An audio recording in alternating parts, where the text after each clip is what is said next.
मैं हूं सैफ और आप इस वक्त देख रहे हैं सैफ इंफॉर्मेटिव चैनल।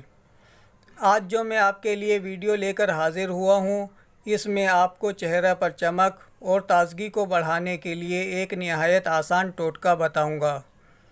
आज के इस टोटके के हिसाब से एक अदद अंडा लेकर इसकी सफ़ेदी अलग कर लें।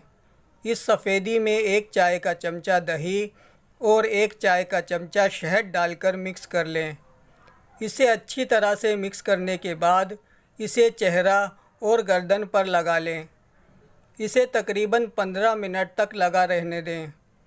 15 मिनट गुजरने के बाद नीम गर्म पानी से चेहरे को और गर्दन को अच्छी तरह से धो लें। चंद दिन इस टोटके के मुस्तकिल इस्तेमाल से चेहरे की जिल्द में चमक दमक का इजाफ़ा होना शुरू हो जाएगा और जिल्द पहले से बेहतर दिखाई देगी।